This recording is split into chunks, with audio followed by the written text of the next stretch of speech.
Good morning students. Today we are going to start the new chapter, that is chapter 30, organisms and population.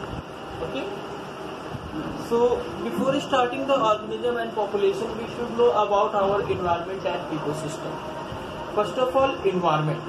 Environment means the surrounding cover of the atmosphere present around organism. किसी भी organism के चारों तरफ जो air का, water का या other चीजों का जो पूरा एक कवर अवेलेबल है, that one is called the environment. ठीक है.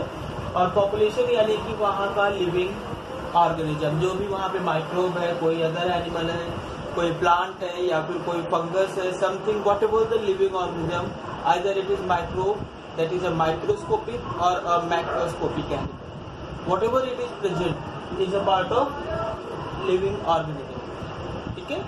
And next one is the ecology. Ecology is the study of the relationship, being the branch of science which deals with the study of the relationship with the organism and its environment. It's called ecology.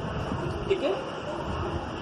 Ecology में हम क्या करते हैं, किसी भी organism का उसके surrounding से कैसा रिलेशनशिप है, मतलब उसके सराउंडिंग में कौन कौन से एनिमल्स है, वो एनिमल्स अपने सराउंडिंग को, मतलब अपने वाटर को या फिर एयर की क्वालिटी को या एयर को किस तरीके से अफेक्ट करते हैं और वो उससे किस तरीके से जुड़े हुए हैं.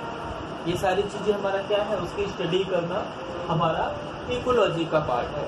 जस्ट लाइक हम कहते हैं कि वाटर पॉल्यूशन की वजह से बहुत सारे वाटर एनिमल डाई कर रहे हैं, तो यहाँ पे पॉइंट क्या हुआ कि वाटर की क्वालिटी भी सर्टेन जो वाटर एनिमल्स है उनके सर्वाइवल को या सर्टेन अदर एनिमल्स या प्लांट्स के सर्वाइवल को अफेक्ट करता है. ठीक है.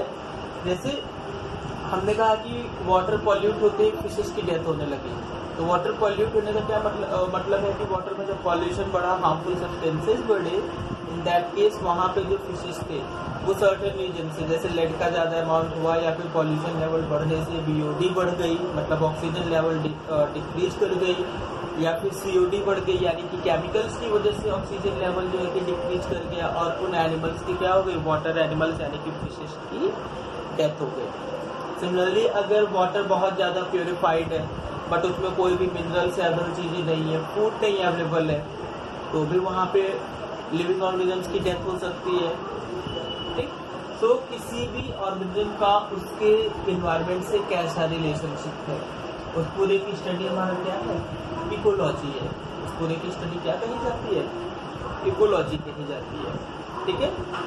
जैसे सबसे पहला क्या है हमारा, अब लेवल ऑफ ऑर्गेनाइजेशन. किसी भी इकोलॉजी में जो पॉपुलेशन है उसकी बहुत सारे ऑर्गेनाइजेशन होते हैं, लेवल ऑफ ऑर्गेनाइजेशन होते हैं. जैसे हमारी बॉडी में सेल लेवल ऑर्गेनाइजेशन होता है, टिश्यू लेवल ऑर्गेनाइजेशन होता है, लेवल ऑफ बॉडी ऑर्गेनाइजेशन के अंदर, और organ level and organ system level of organisation होते हैं. उसी तरीके से किसी भी पॉपुलेशन में, किसी भी इकोलॉजी में जो हमारा लेवल ऑफ ऑर्गेनाइजेशन है उसे हम कई सारी कैटेगरीज में डिवाइड करते हैं. ठीक है. मेजर वे में हमने इन्वायरमेंट को एबायोटिक और बायोटिक फैक्टर्स में डिवाइड कर रखा है. इसमें डिवाइड कर रखा है बायोटिक एंड अबायोटिक फैक्टर्स. ठीक है. Biotic factor means the living organism and abiotic factor means the non living organism. Biotic factor में क्या क्या आएगा, लिविंग ऑर्गेनिज्म, चाहे वो कोई फंगी हो, एल्गी हो, बैक्टीरिया हो, लाइकेन हो, कोई माइक्रोस्कोपिक एनिमल हो या कोई भी हो, वो हमारे किसमें आएगा, बायोटिक फैक्टर में. सिमिलरली एबायोटिक फैक्टर जैसे soil and it's quality, water and it's quality, air, radioactivity, radioactive substances present around us, all are the part of the abiotic factor. So these will also affect the biotic as well as the abiotic factors. Both will affect the population. Example ले लेते हैं कैसे affect करेंगे. तो अभी हमने water का example लिया था. Water was a kind of abiotic factor that affects the survival of the living organisms. Okay. Similarly, air is another biotic factor. अगर विंड स्पीड ज्यादा हो गई या फिर विंड की क्वालिटी अफेक्ट हो गई, इन दैट केस क्या होगा, survival got affected.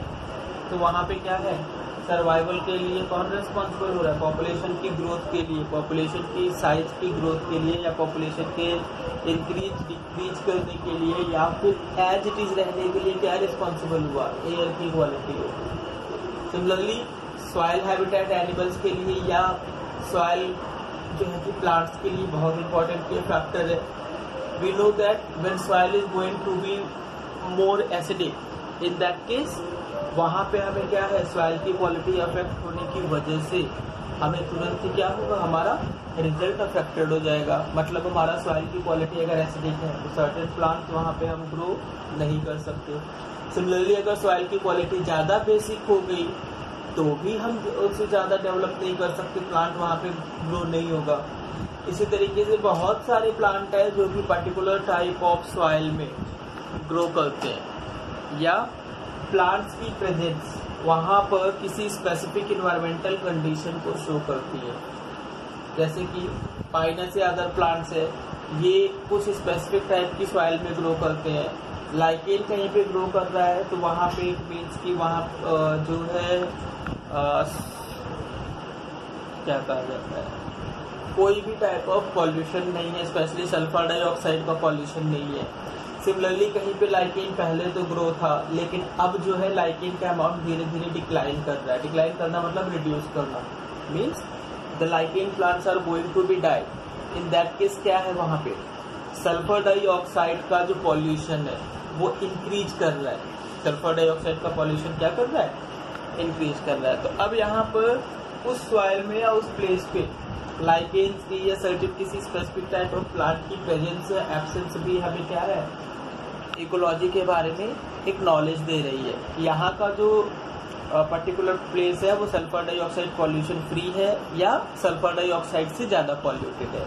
Similarly water में अगर इकोलाई बैक्टीरिया ज़्यादा मिल रहा है, इट मीन्स वहाँ की वाटर में ऑर्गेनिक पॉल्यूशन ज़्यादा है।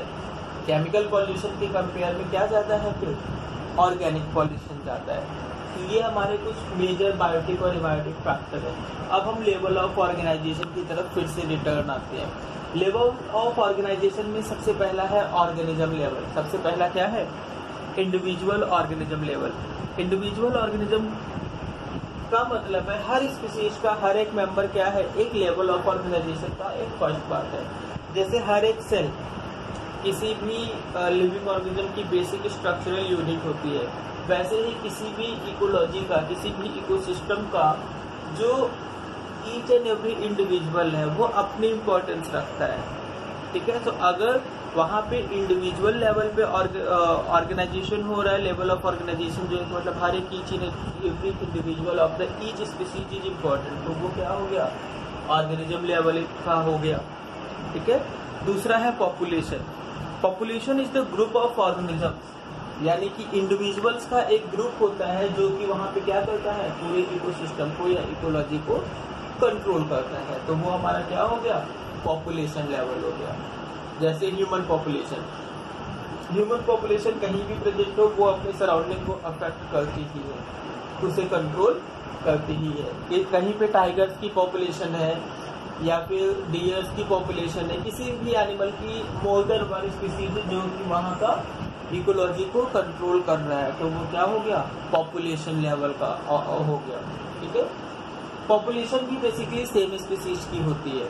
इंडिविजुअल लेवल भी सेम स्पीसीज का था और इंडिविजुअल लेवल का जब ग्रुप बना एनिमल्स का सेम स्पीसीज का, तो वो हो गया पॉपुलेशन लेवल। ठीक है, पॉपुलेशन लेवल के बाद नेक्स्ट है कम्युनिटी लेवल। कौन सा, community level. Community level means different populations का एक ग्रुप, वो कहा जाता है कम्युनिटी।